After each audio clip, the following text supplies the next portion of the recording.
Kaani Project ay sinimulan sa pilot site na matatagpuan sa Barangay Central sa Balanga City. Dito po namin nakita kung gaano ka-enthusiastic ang mga taga rito sa paglahok sa proyektong ito.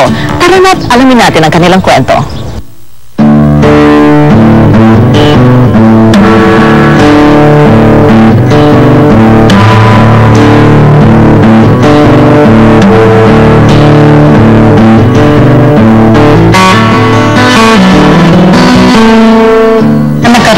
Series of meetings with the barangay officials.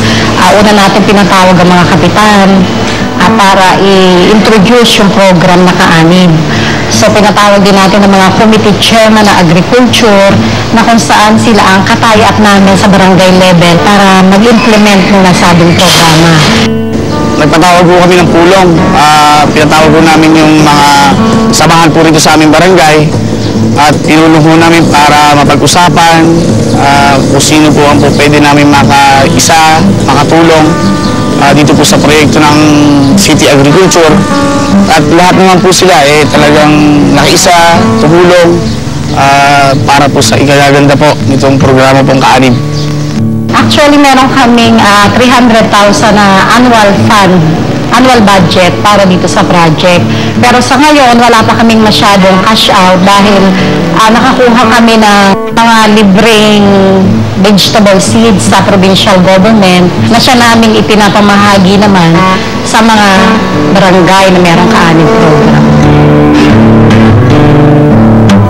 Napili namin ang gulay kasi nung nag-launching kami ng Bagsakan Center, napansin namin na maraming gulay ang nanggagaling sa ibang lugar pa. Yung sa palengke,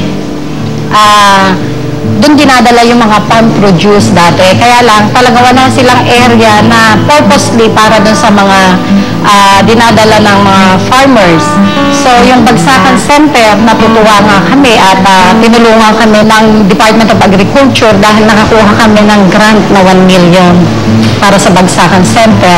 Kaya mas lalo pa na dapat namin pagbutihin yung Kaanib program para naman in-support dun sa Bagsakan Center. Nabigyan ng basic farming training ang mga taga-Barangay Central na kanila namang sineryoso. Ang proyekto ay nagbukas ng iba't ibang pinto para sa kanila.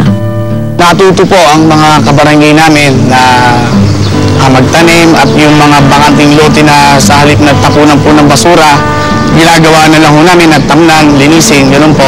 At para naman po sa aming mga kabarangay, nagkakaroon sila ng income. Ito po malaking tulong para po sa ating pong mamamayan na magkaroon po tayo ng kita at saka hindi po tayo masyadong mahirapan sa mga pangunahing pangangailangan po natin. Halos kasisimula pa lamang ng proyekto, subalit hindi maikakaila ang dami ng inaaning gulay sa Barangay Central pa lamang. Ang mga gulay ho rito ngayon talong, meron po kami upo, kalabasa, kamatis, okra, meron din po kaming papaya, labanos, tsaka po pang-pechay, pampalaya ho, meron din po kami. Tsaka po, meron din po kami konting patani, tsaka po yung mga sitaw, ayan, meron po kami. Tumugma naman ang pahayag ni Mayor Garcia sa nasisiyahang pahayag ng Barangay Captain Caparas, kaugnay ng pagbebenta ng inaming gulay sa kanyang nasasakupan. Meron po dito nagpupunta na mga umaangkat na ho, hindi na ho kami lumalayo dahil po meron po mga nagsisilapit dito na sila na ho ang namimili. Pinaiigting ngayon ang ilang teknolohiyang pang-agrikultura na maaari pang makatulong sa Kaanib Project. Patuloy pa rin sa pag-aalalay sa mga baguhang magugulay, ang higit na may kaalaman at kasanayan sa agrikultura. Sa ngayon, ang ini-introduce namin talaga is yung paggamit ng organic fertilizer para maiwasan yung inorganic na mas mura naman yung organic. At saka tinuturuan namin doon na mag-compose ng mga nabubulo na pwede namang maging pataba sa halaman. Meron kami mga extension workers na naka-assign sa bawat barangay.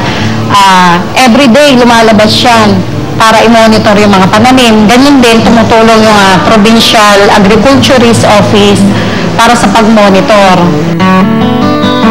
Dahil totoo namang na ipagmamalaki ang proyekto, nais ng Balanga City na magsilbing modelo sa iba pang lungsod sa bansa. Inaasahan po namin na mas marami pa ang ma-encourage namin na barangay at kung masipag lamang tayo, walang magugutom sa Pilipinas.